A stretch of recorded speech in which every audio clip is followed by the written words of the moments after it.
Hey there, this is Ross Izzard. This is the Backcountry Fly Fishing Podcast, where we talk about fly fishing in more interesting places in March.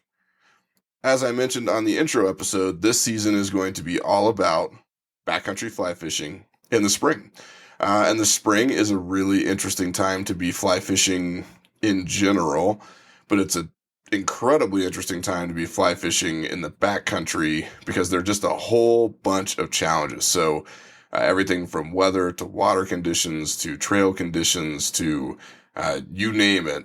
If there is a variable that can be in play from an outdoor or a fishing perspective, it probably is going to be in play in the spring. And there is no point in the spring that is more complicated than the early spring, and that would be March. So it's early March as I record this. I was actually out fishing today, hiked into a tailwater about 3 hours from where I live. It was a long drive. Had to stomp my way through a considerable amount of snow down to the river and had a really good day fishing, but it was a bizarre experience that if you are not prepared for could kind of throw you for a loop. So like a lot of early spring days or a lot of March days, I should say, I hiked in. It was actually a blizzard on my way up to this particular stream. I hiked in the snow with a big, imposing, dark snowstorm hanging over me. Fishing was not great for the morning. It was very, very slow. And then around noon, blue skies. The clouds broke. The sun came out. The temperatures went from 25, with me breaking ice out of my guides every 5 minutes and ice in my beard, to being so warm that I was stripping off layers. And about that time, the fish started waking up, not coincidentally. So it went from being real slow to being incredibly productive pretty quickly. But interestingly, productive in the way that you would expect from a winter fishery and not necessarily from a early spring fishery. And that's what you'll find very often. You know, spring is a time of running into all the extremes you could run into. You can have snow in the morning and sun in the afternoon. You could have sun in the morning and snow in the afternoon. The trail could be clear when you hike in and not when you come out.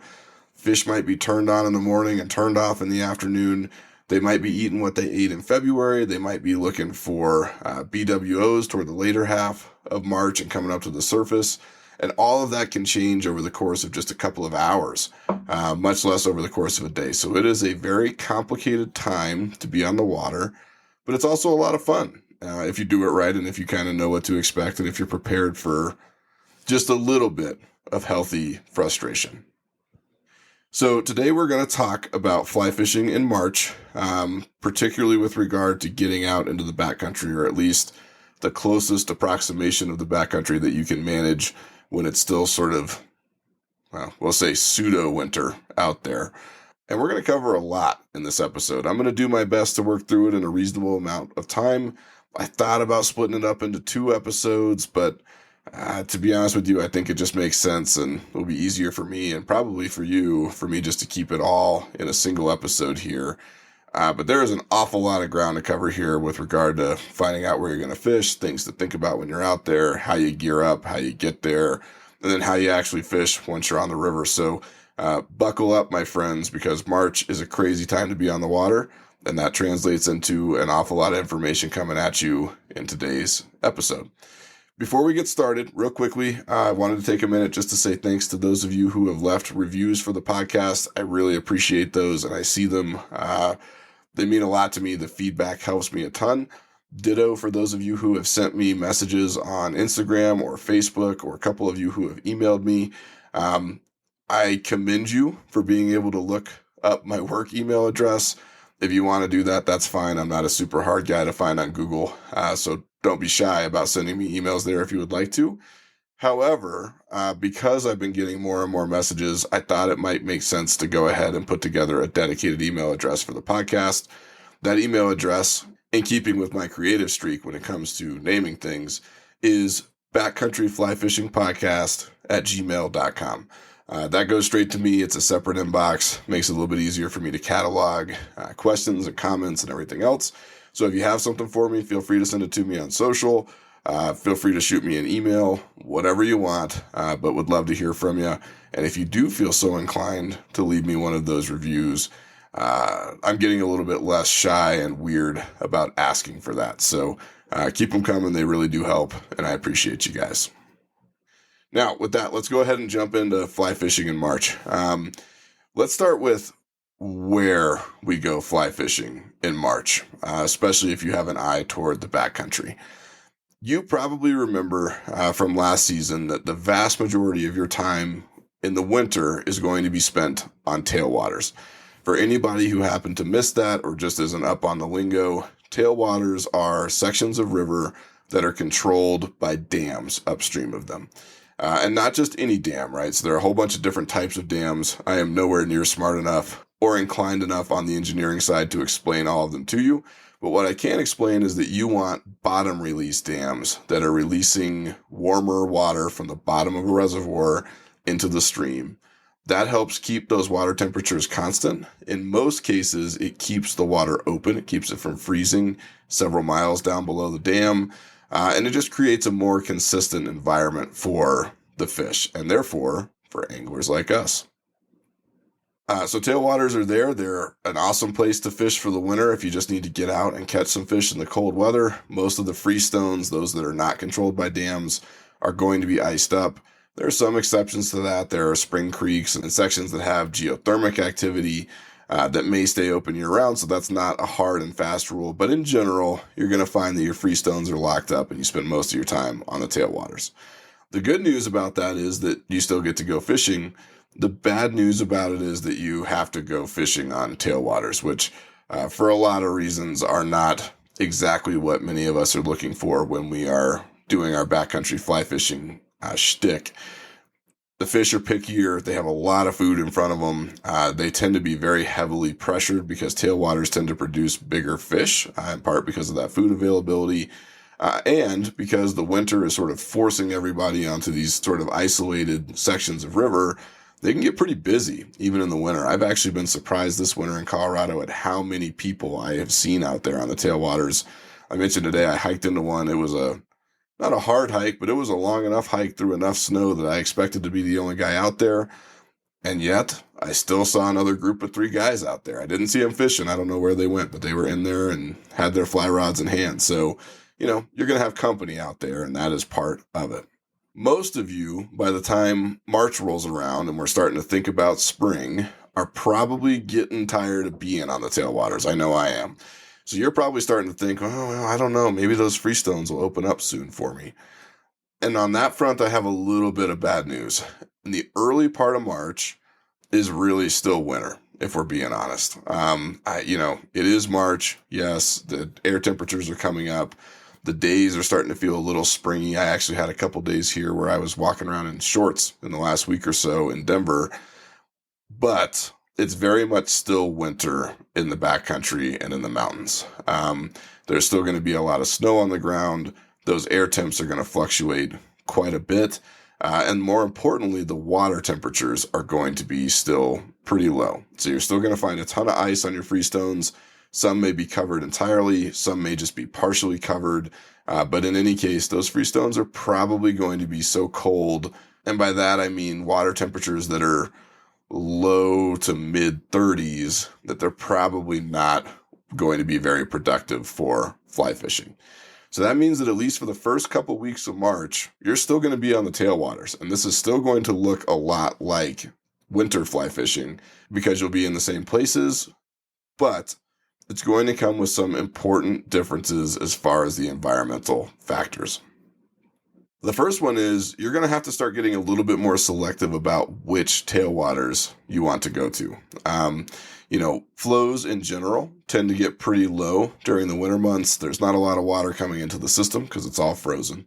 And as a result, dam managers are not releasing a ton of water. So those flows in the tailwater sections below the reservoirs tend to get pretty low. In some cases, they get so low that they're really not fishable. In others, they're just low enough that it can make it fairly challenging. But in any case, by the time you get to early March, you're probably getting pretty darn close to the lowest the flows are going to be, right? So it's not uncommon on the tailwaters near me to see those flows consistently drop off over the course of January and February. By the time we get to the end of February, the beginning of March, they are really, really low.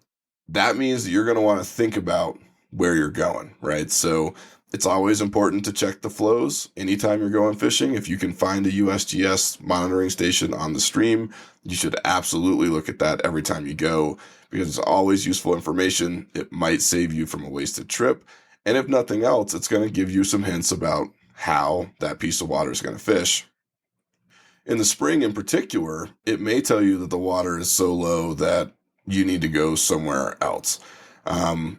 That's the first thing that you should be looking for. If you were seeing flows that are, in a stream that fishes best at, let's say, 300 CFS, and the flows are at 50, it might mean that you're going to have a tough time on that river. Doesn't mean you can't catch fish. There's still things you can do, but it might be sort of tough.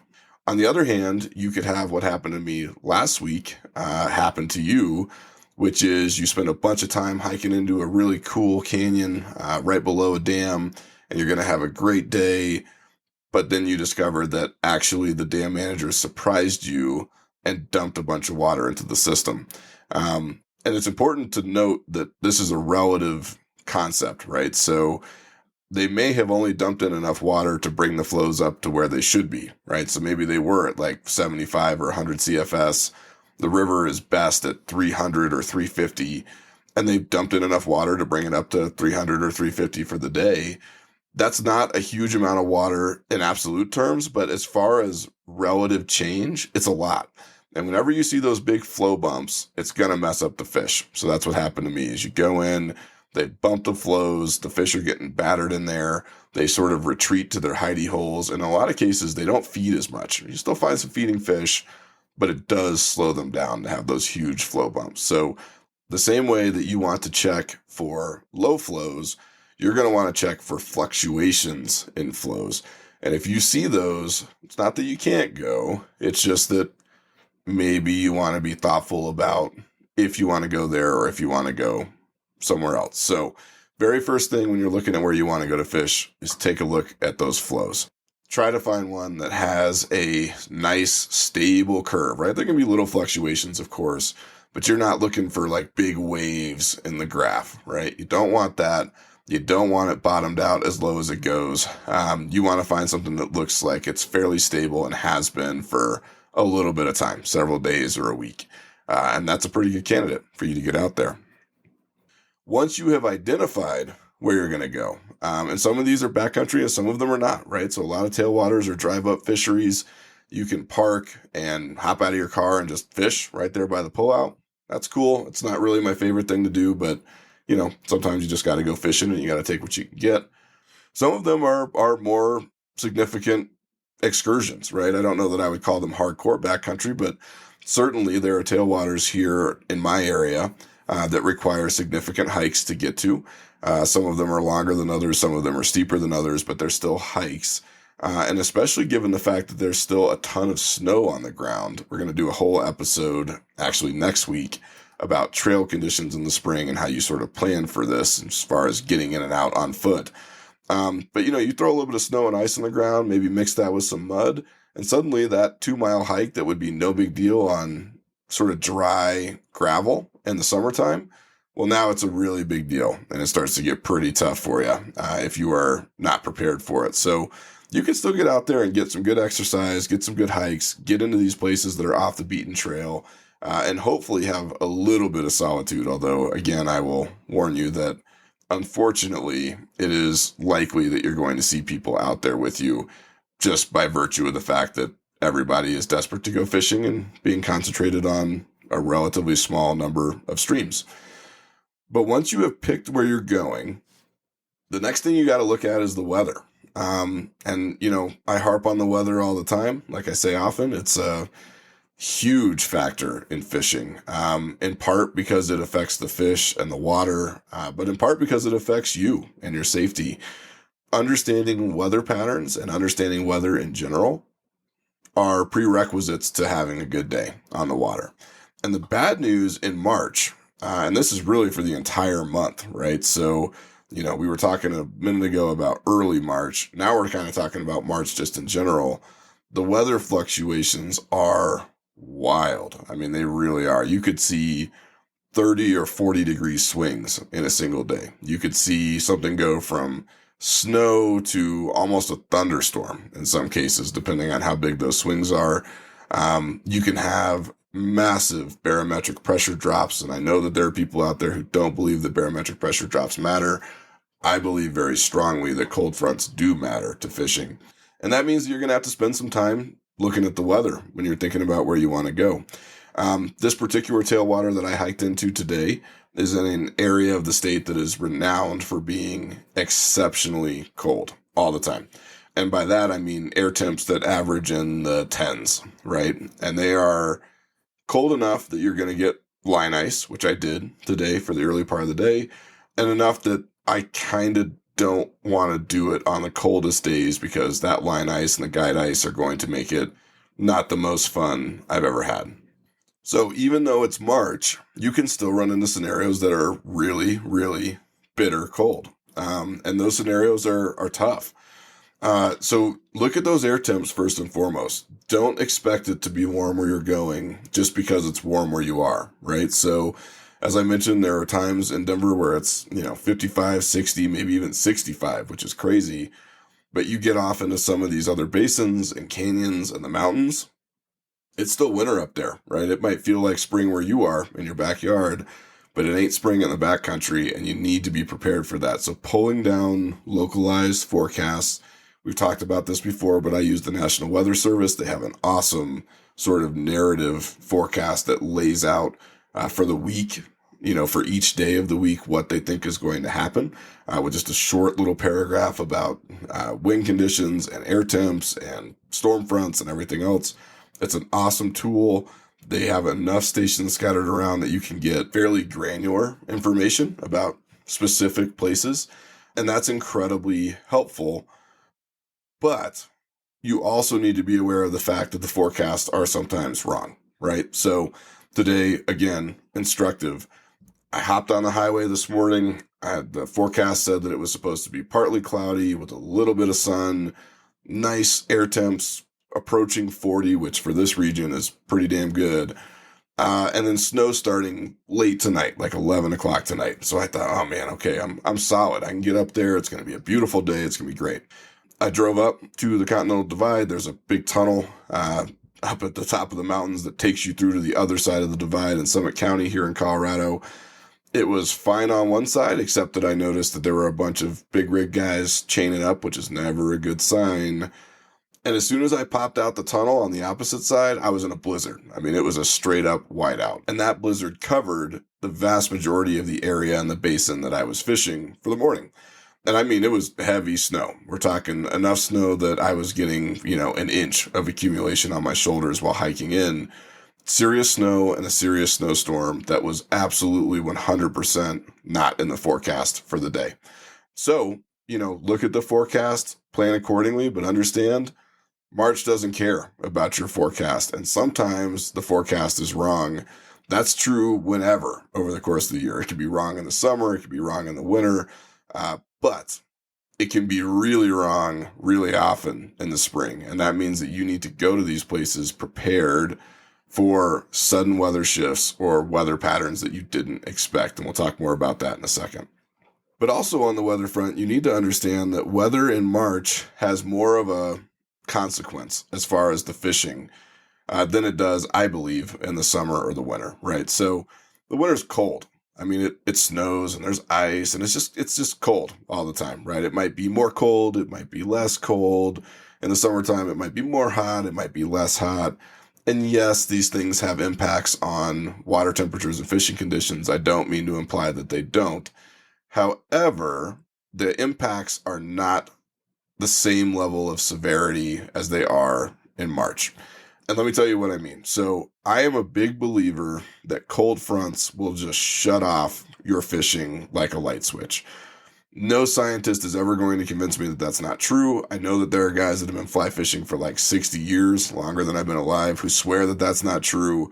But I mean, after hundreds and hundreds and hundreds of days out there, I can tell you that fishing ahead of a cold front, so right when that low pressure system is moving in, probably great. The fish are going crazy. They're eating. They're doing their thing. It's good fishing.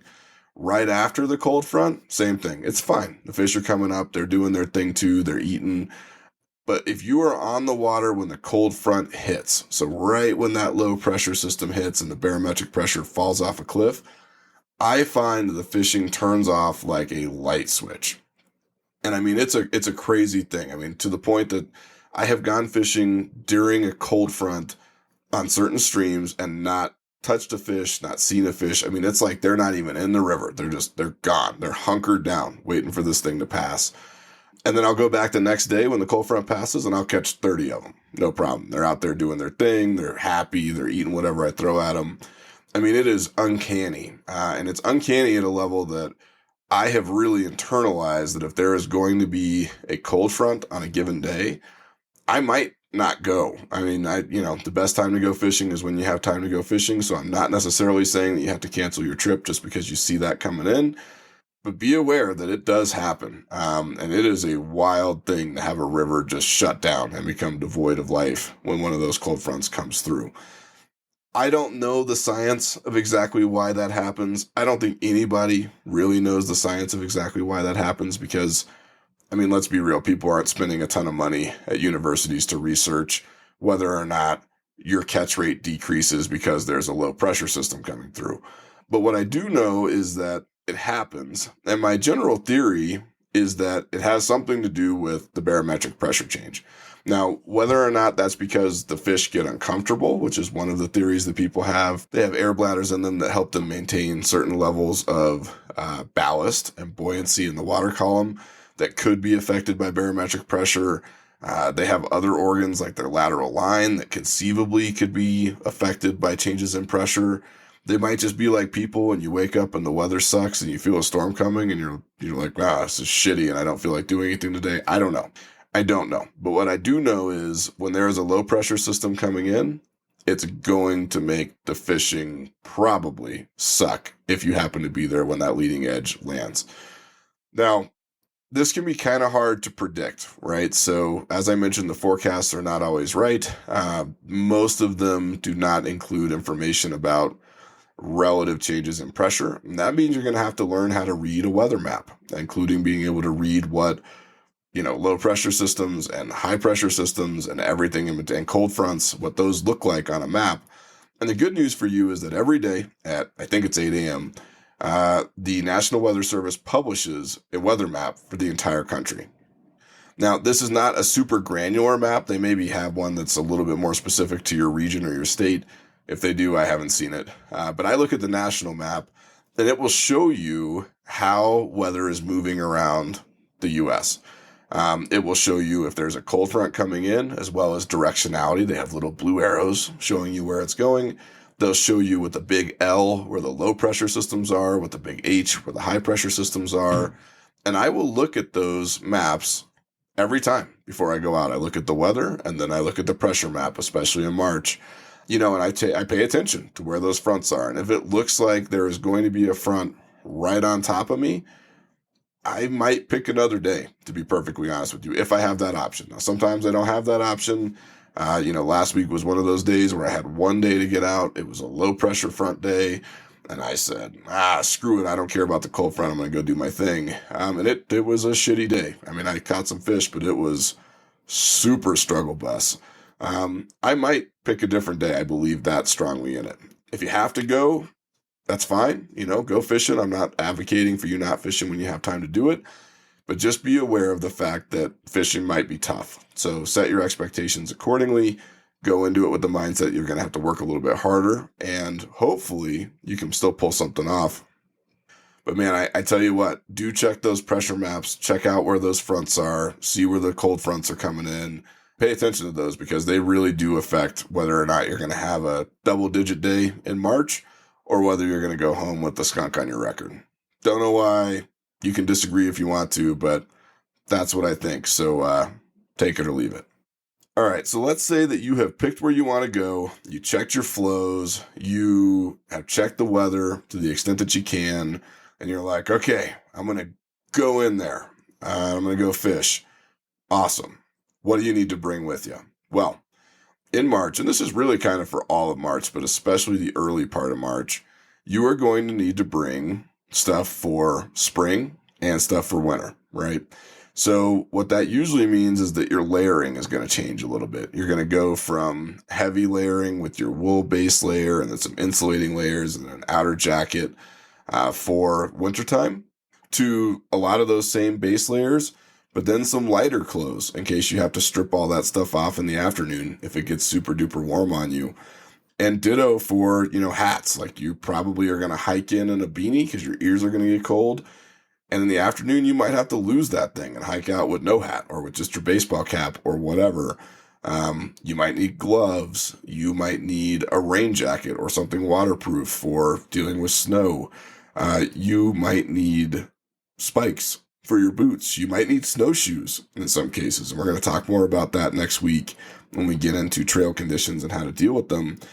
But, my truck is never fuller than when I'm getting ready for a March fly fishing trip. In the summer, I know what I need. It's pretty minimal. I don't really need waders because I wet wade. I might have my hiking boots, but I know I don't need snowshoes. I know I probably don't need spikes in most places, depending on elevation. And it's a relatively light amount of gear, right? Jacket, a rain jacket, some basic stuff. Wintertime, I'm bringing a lot of stuff. I have my boot foot waders to keep my feet warm. I have jackets and I have hand warmers and I have all the winter stuff that I need and then nothing else. But in the spring, in March, now I got to bring everything, right? So when I left for my trip this morning, I had my regular hiking boots. I had my boot foot waders. I had my really warm winter layers. I had my lighter spring layers. I had 3 different jackets of various thicknesses so that I could pick which one was most appropriate for when I started hiking. I had my exo spikes. I had a pair of snowshoes because I wasn't sure what the trail conditions were going to look like getting into this stretch of stream. I didn't need them in the end, although probably could have used them in the afternoon once the snow got rotted out by the sun and started to go everywhere and get extra squishy. But I had snowshoes with me and I had winter gear with me and I had spring gear with me. And it's just a lot of stuff, right? So like the back seat of my truck, I got stuff in the car seats and the kids' seats and it's just piled up back there because I don't know what I'm going to need. And you're going to have to do the same thing, right? You're going to have to get to the stream or to the trailhead and probably call an audible and say, okay, based on what I'm seeing here, here's the stuff that I think I need in my backpack. Here's the stuff that I think I could leave behind. Or you might have a day like I had today where I'm like, oh shit, I think I got to bring all of it, right? I'm going to hike in there in a blizzard, which means I got to bring all my winter stuff in. But I got to be prepared for it to warm up later, which it did, which means that, I'm going to swap out my layers. So in this case, I had my base layer of merino wool, which is always my base layer anytime there's cold weather involved. And then some insulating layers, but I brought particularly thin, easy to pack insulating layers so that when I got hot, which was inevitably going to happen, I could strip those off and be able to stuff them down in my backpack without taking up a ton of room and be reasonably comfortable on the river. Ditto for my outer shell, right? So rather than wearing a big, heavy jacket as my outer shell, I decided to wear my sort of mid-weight Gore-Tex rain jacket because it was snowing and I needed to stay dry, but also because I suspected that it might warm up later and I wanted something more breathable and a little less stifling than some of my winter gear. So that's what I brought with me. I obviously have my exo spikes with me. In this particular case today, I decided to hike in my waders. It wasn't the most fun I've ever had, but it was only 1.5 miles on relatively flat ground. So I opted to just hike in my waders so I wouldn't have to pack them. But, last week, or if I was going somewhere that's further in or a harder hike with more elevation gain, in those cases, I got to pack the waders, which means I got to roll those suckers up. I got to put them on the top of my backpack and strap them down with my bungee cords. Then I got to put on my hiking boots, which need to be waterproof. And again, we'll talk more about that next week. But hike in and put on the waders when I get there. And all of these things are just going to be dependent on the conditions when you get there. It's going to be real hard for you to predict before you go. So you just got to bring everything. So just prepare yourself now. You're going to be that guy. You're going to have a truck full of shit. You might need all of it. You might need not all of it. You might need some of it. You might need none of it. Well, you'll probably need some of it no matter what.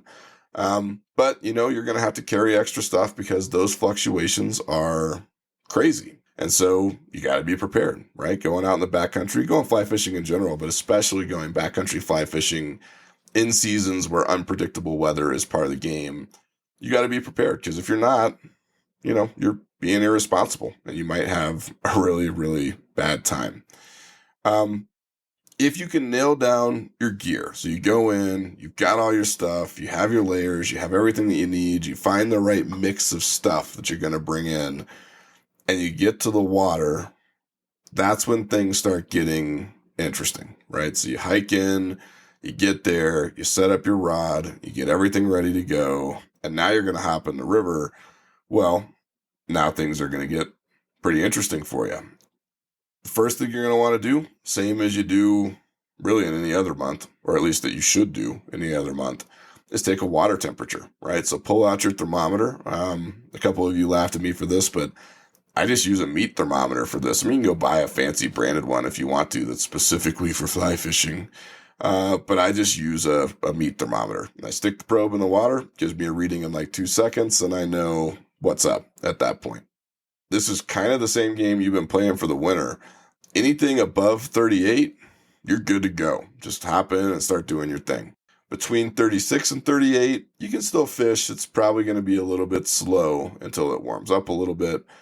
Below 36, so once you're like 33, 34, 35, those are water temperatures where I might think about not bothering, to be honest with you. You can try it. I have caught fish all the way down to 33, but it is a struggle bus of epic proportions, and it's going to come down to your willingness to suffer through that, basically, to get the fish, as opposed to, having what I would consider to be a more fun and more productive day on the river. Get in there, take your temperature. That's going to tell you a little bit about what you're working with, right? And if you're reasonably lucky, you're going to get those temperatures in that sort of 38 to 40 degree range. It was 38.7 when I got in the river this morning. That's awesome, right? That means that it's fishable. You're probably going to be nymphing at those temperatures. I would not expect to see dry fly activity really of any kind in early March at those temperatures, but it's still going to be fishable. You're going to have a great day. If you are lucky enough to hop in and start seeing temperatures that are approaching the low to mid 40s, and especially once you get up to about 45, now you can start maybe thinking about having some dry fly action, right? So if you're lucky enough to hop in and you find waters in the mid 40s, I would make sure you have that dry fly box with you, because you may see some midge hatches coming off. You could tie on a Griffith snap for that. You might see some real early BWO hatches coming off at water temperatures like that, especially if it's cloudy and the weather's kind of shitty. Those are times where you might be able to get some dry fly action going. But for the most part on these tailwaters, you're going to find water that is consistently in that sort of mid to upper 30s range. And that's fine. So once you've got it, you hop in, you do your thing.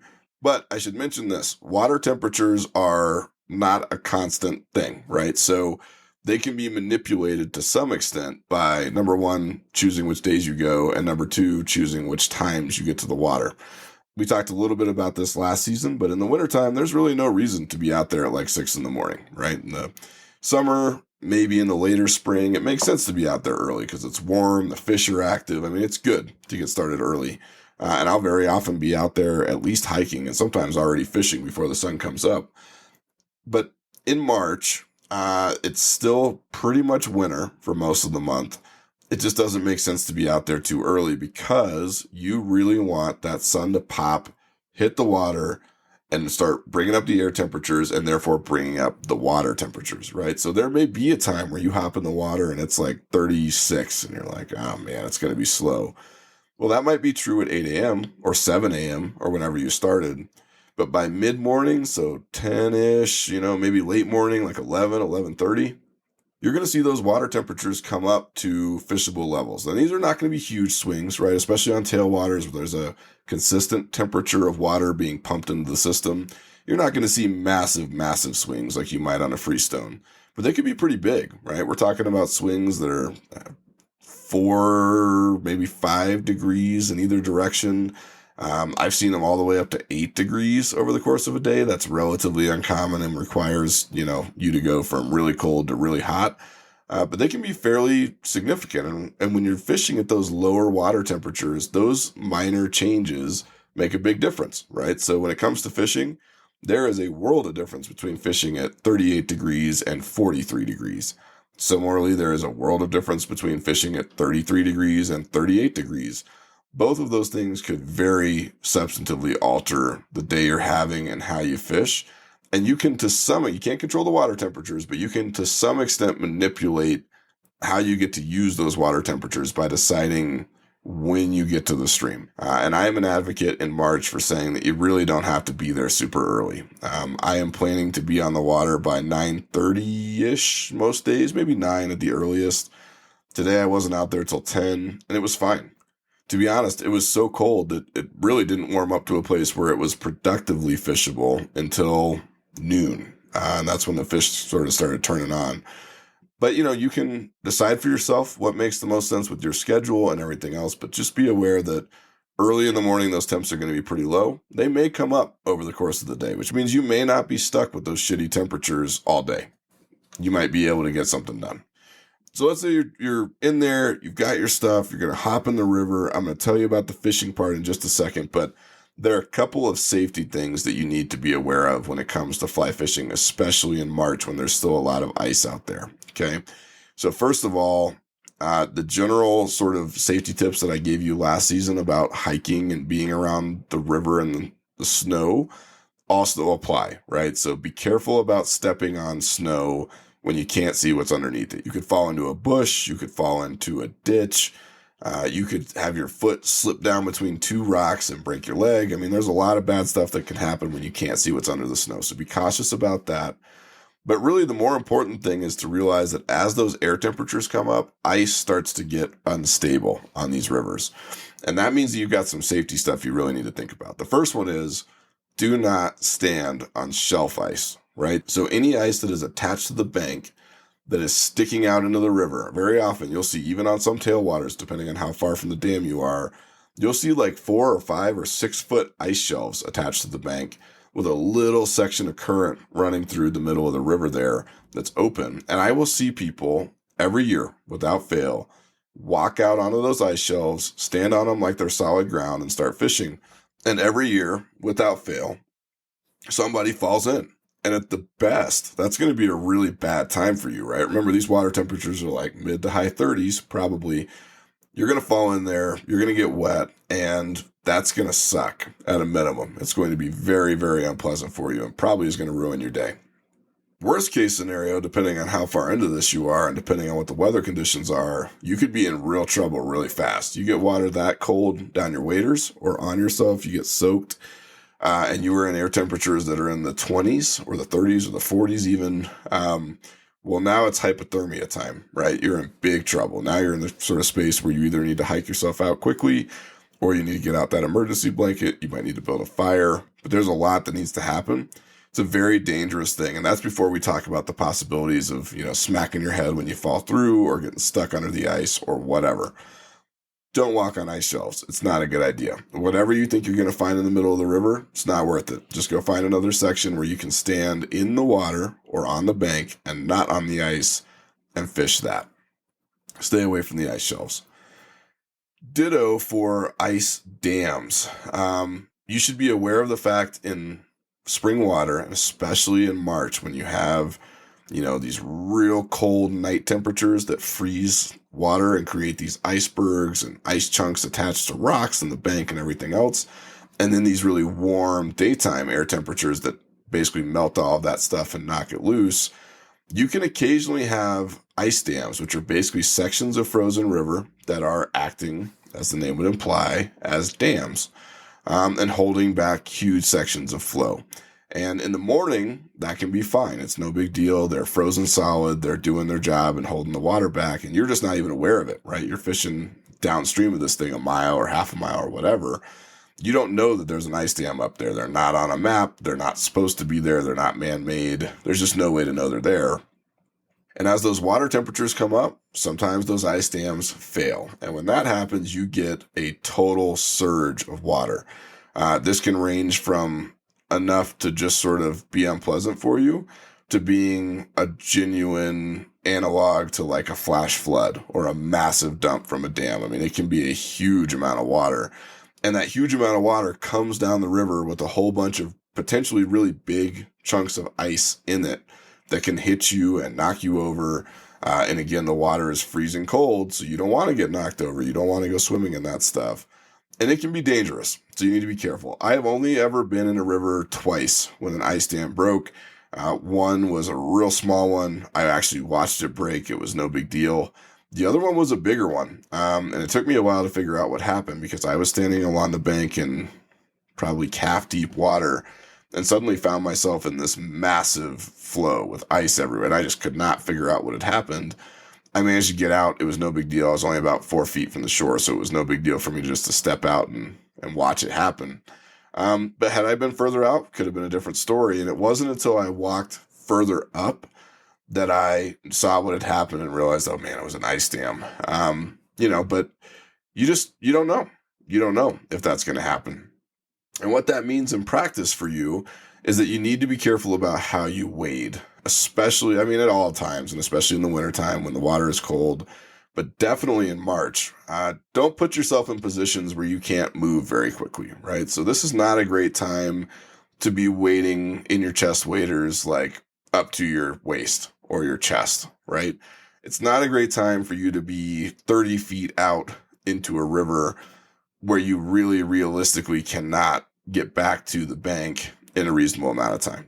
It's not a great time to be in super fast current, right? So I see people wading like legitimate rapids on a regular basis out in the middle of a river. And in that case, you might be able to stand, but you have this huge current. You can't move very quickly and you're kind of pinned there. It's going to take you a minute to navigate it back.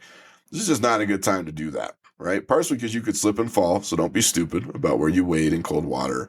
But in part because you do have these other factors, right? You might have an ice dam a mile up ahead of you that you don't know about. There could be ice breaking off up ahead of you with icebergs floating down, whatever. You could pick a scenario that could happen. Anytime you have a combination of potentially cold air temperatures and cold water temperatures and possibly debris or sudden changes in flow, you want to be a little bit more conservative about how you wade. So try not to be crazy. I'm not saying you have to be scared. I'm not saying you have to crawl around on the bank with hands and knees and that you can't get in the water. You can. Just be thoughtful, right? So spend some time in the water and think, man, if I had to move quickly here, could I do that? Or what's the risk of me falling in here? And if that risk is high, you probably just shouldn't be there, right? Those fish aren't worth it to you. You can find a different place to stand to cast. But I do think that you need to keep that stuff in mind because especially with those warmer air temperatures in March, you can conceivably start running into some really interesting ice situations as those temperature changes start to alter the water that you're on. Okay, so we've covered all the front matter here as far as picking your river, getting into the river, what you bring to it, being safe when you get there. Let's talk a little bit about the fishing part. And this doesn't have to be a super long discussion because, to be honest with you, it's not, in a lot of cases, especially in early March, not much different than what you're doing in the winter, right? So today, the ticket for me was a number 10 stonefly, my big porterhouse steak fly, trailed by, you guessed it, a number 24 beadhead zebra midge.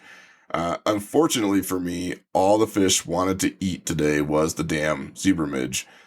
Which is a real shame because there were some very big fish. I landed a few of them. I did not land a couple of really big ones because big fish and tiny flies just tend not to go together great if you actually want to land them. But, it, for the most part, looked exactly like it would have looked in the winter. I was on an indicator nymphing rig. For those of you who were not around for the winter season, you can always go back and listen to the episode about winter nymphing tactics, but I'll give you the abbreviated version here. In general, I have 2 flies. Sometimes I have 3, but we'll focus on 2 for today. One of those flies, my lead fly, is usually a big, juicy pattern of some kind. So it might be a weighted Pat's rubber legs to imitate stoneflies. It could be a crane fly larva, like Schaefer's gummy crane. It might be a big, ugly perdigon, or whatever. It's just going to be something big. It's going to be something heavy. And it's designed to get these sort of cold, lethargic fish to get off their butts and move to go eat a calorie-rich meal in the form of this juicy porterhouse steak fly that I'm putting in front of them. I trail that with a single Davy knot off of the bend down to what I call a chicken nugget fly. This is a smaller one, right? So very often in the winter, because unfortunately for all of us, winter fish and spring fish they love midges. It's all about midges for them during these months. And really on tailwaters in general, it's kind of all about midges all the time, unfortunately. In a lot of cases, it's the smaller the better, right? So I very often will have on a 22 or a 24. In rare instances, I might have on a 26 midge pattern of some kind. I might switch it up and put on a number 20 Prince Nymph. I might put on a number 20 Pheasant Tail. It just depends on what I'm doing and what I'm seeing, and candidly, if I just want to experiment with some stuff. But they're going to be pretty small flies trailed off the back of that big porterhouse steak fly, and they'll get eaten quite a bit, right? Sometimes the fish will come look at the porterhouse and say, looks suspicious, and then turn around and eat the chicken nugget fly. Sometimes they'll just hammer that porterhouse steak fly, the Pat's rubber legs, or whatever you have on there. But in general, what you're doing in the springtime, especially when the water temperatures are low in March, doesn't look a lot different than how you would nymph in the winter. So if you want a whole breakdown of winter nymphing tactics, go back, listen to that episode. But, I've got those 2 flies on there. I may have some split shot on there depending on how fast and how deep the water is. If I need to sink it, I might throw 2, like number 8 split shots on there just to get it down quicker. But, the indicator is on the line. I use one of those little white airlock, the small size indicators. And I am getting good, solid drifts through likely holding water all day.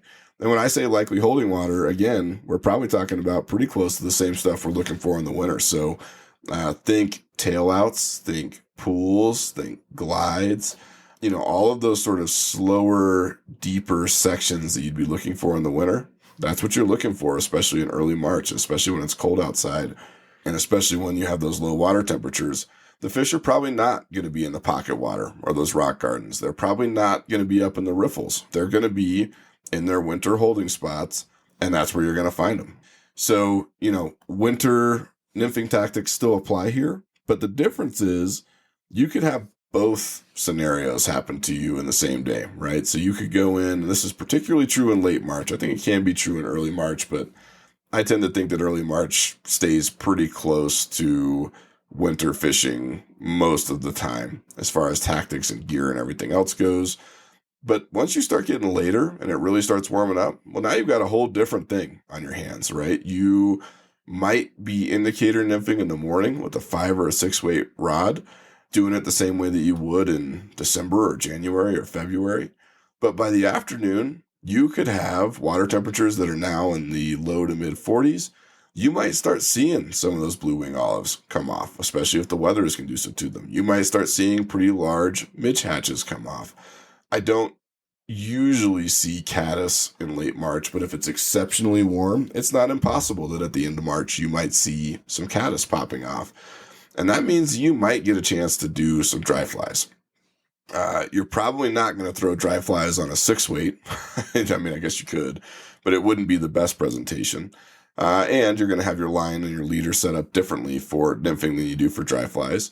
And so you got to be ready for both, right? And I've had very many days in the spring where I need a nymphing setup in the morning and a dry dropper setup in the afternoon.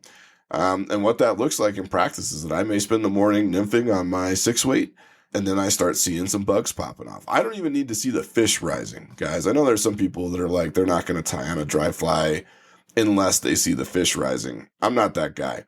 I fish dry droppers all the time, any chance I get, whether I see fish rising or not, based not on what I see the fish doing, but on what I see the insects doing, right? So if I see a hatch going on, if I see insects coming up to the surface, if I see little mayfly, BWO, sailboat wings coming down the river, I'm going to put on a dry fly. I just am. You can't stop me. There's nobody in the world that can stop me from doing it at that point. And when that happens, I'll get real excited. I'll jump for joy. I'll squeal a little bit, and then I'll run over to the bank.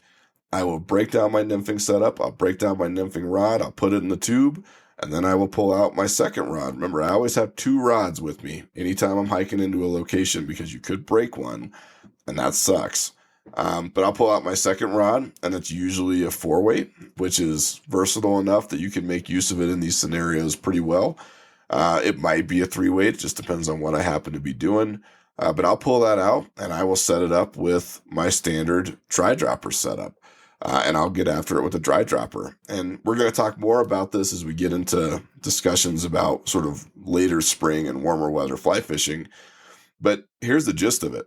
I use a standard 9-foot extruded leader. So by extruded, I mean a single piece of nylon, not something that I tied together myself with the hair of my ancestors or whatever the hell you guys do when you tie your own leaders.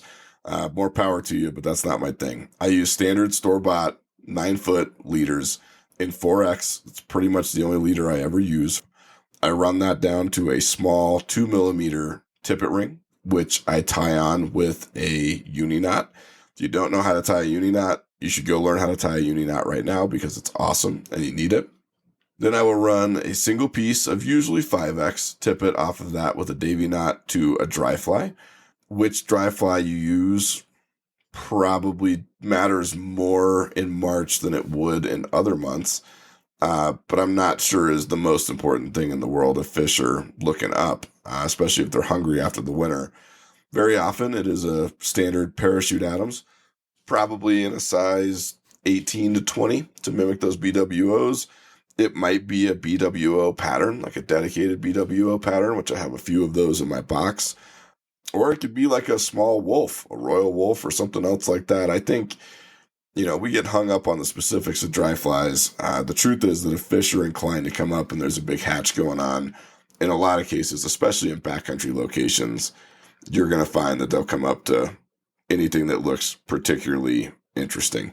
They're going to come up to anything that looks like it's roughly the right size, shape, and color. So don't get too hung up on that. Ditto for midge hatches, by the way. Usually you're going to need something like a Griffith's gnat. I hate fishing Griffith's gnats, but it's not a bad idea to have those in your box for March because you are going to see midge hatches, and sometimes you will see fish coming up to get midges on the surface. So it's worth having those too. But anyway, I run about 14 inches of 5X tippet off of that tippet ring down to my dry fly. And then I'm going to put about 14 inches of 5X again, maybe 6X, depending on the size of the nymph, off the bend of that dry fly hook down to my dropper. My dropper is very often a prince nymph. Sometimes it's a pheasant tail. It might be a midge or an emerger pattern of some kind, like a foam back emerger. It really just depends on what I'm doing, but it almost always has a bead head on it. And I know people sort of, they get weird about it and they say, oh, it's going to sink your dry fly and mess up your drift. I don't know, maybe, but it doesn't seem to do that for me. And in cases where the fish are moving around in that sort of mid water column and even looking up at the surface, I have not noticed the difference between weighted and unweighted nymphs, except for the fact that I think the weighted nymphs do better because they sink faster and get down into that mid column faster than the unweighted kind. So, if I see bugs popping off, I'm going to break this thing out. I'm going to get out my dry fly rod and I'm going to start fishing a dry dropper. And I tell you what, once you get me going on that, now I'm a happy camper. I have many days where I go from the nymphing setup to the dry dropper setup, especially in March.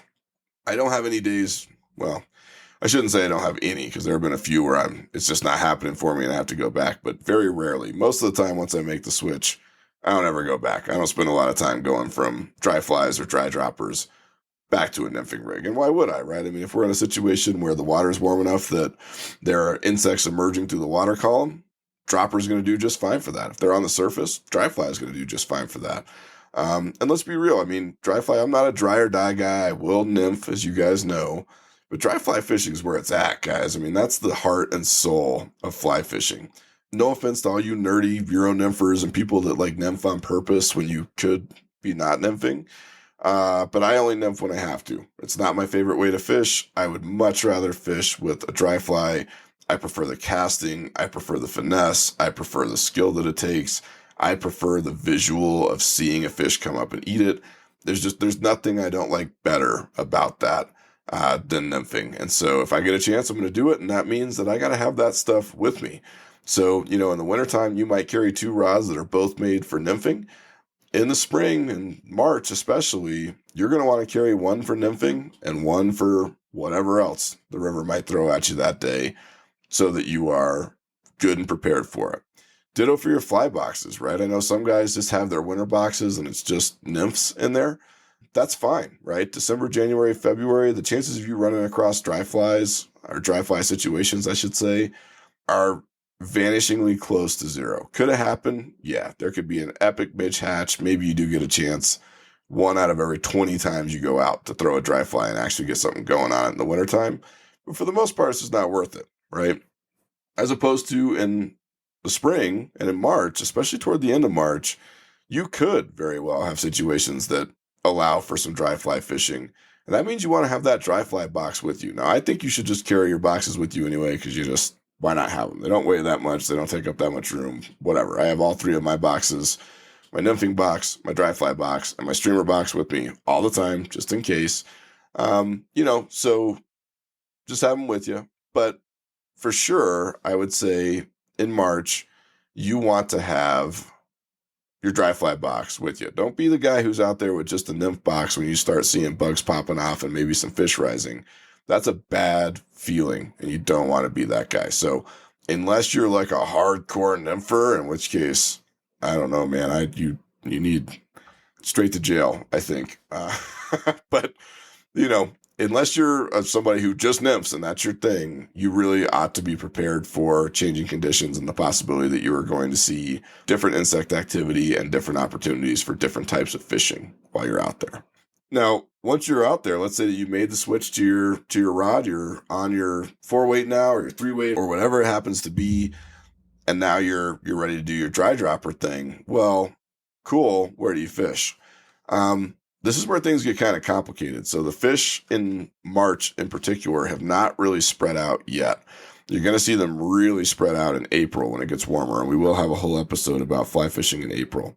But in March, it's kind of odd. And what I find is that you will have fish who will move up into what I would consider to be classic warmer weather lies. So this would be behind rocks in your pocket water, or riffles, or even just sort of shallower areas along the bank that you would normally not expect to see them in the winter. But, they might be there. A lot of them are going to hang pretty close to where they were. So they may move a little bit further up in the tail out. They may move around a little bit in the glide, but they're still going to be, at least a good chunk of them are still going to be in the same places that they were holding in for the winter. They're just going to be looking for different food sources. So you're going to have fish who do move up into those riffles and those rock gardens.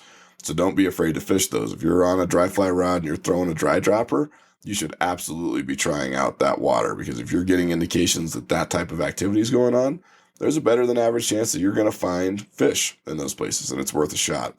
But also don't neglect the winter water, right? So throw some flies along the edges of those plunge pools, right? Throw some flies into the pools themselves when you see them. Throw them into those sort of deeper glide areas, because the fish may not have moved around as far as where in the water or in the river they are. Sometimes they stay exactly where they are in March, and they just move up or down in the water column. So they may not be shifting position, but now they're looking up, right? So before they were glued to the bottom, they're just going to eat those heavily weighted nymphs that are bouncing down the river bottom. Now they're looking up, and they might come up and eat an emerger in the mid column. They might come all the way to the surface and eat a dry fly floating along.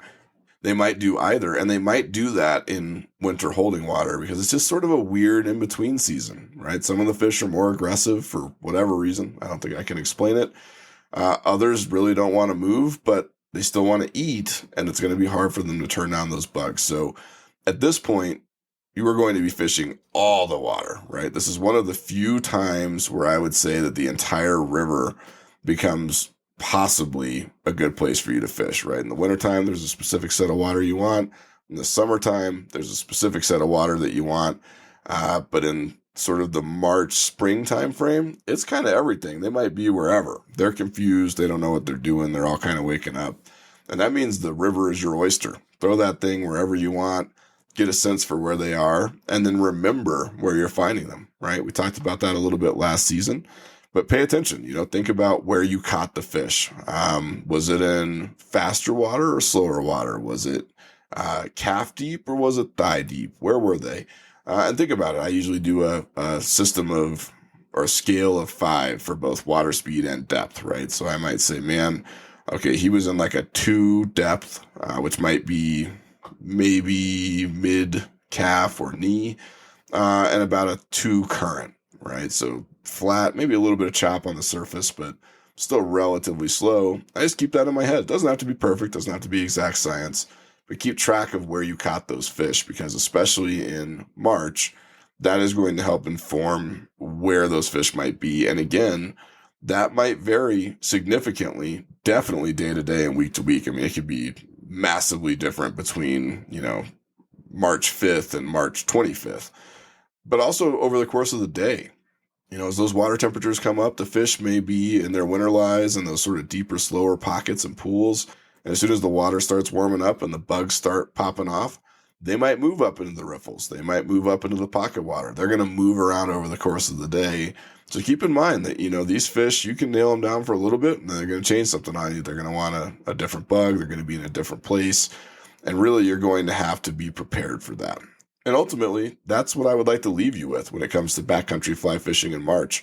It's all about flexibility and adaptability. Those are both key components of fly fishing any time of year, but they are absolutely critical in March because there is just so much stuff going on, so many variables on the table that the successful angler and the successful backcountry angler has to be prepared to deal with this incredible array of variables if you're going to be safe and successful and happy out on the water in March. So be flexible. Don't get too rigid. Don't get stuck in your ways. Don't be stubborn. Just understand that, you've got all the things on the table all at once in March, and you're going to have to be prepared to deal with them at any given time if you want to get out there and have a kick-ass late winter, early spring season on the river. And with that, guys, I think we can close out. This has been a long episode. There was a lot of stuff in there. We probably could have gone a lot deeper on some of those items. I could spend very likely an entire day just talking about the specifics of how to fish and the stuff you deal with and everything else in March. But I hope that this at least gives you a sense of what to be thinking about. And again, coming back to those key concepts of flexibility and adaptability, I hope it gives you a good idea of what will be required of you as you start looking to get back out in the backcountry in March and hit the water. So I hope this was helpful to you. Thanks for joining me. Thanks for sticking around through a long episode. I appreciate you guys, and I will see you back here next week. Till next time, this is Ross. Maybe I'll see you out there. Unless you get taken out by an iceberg.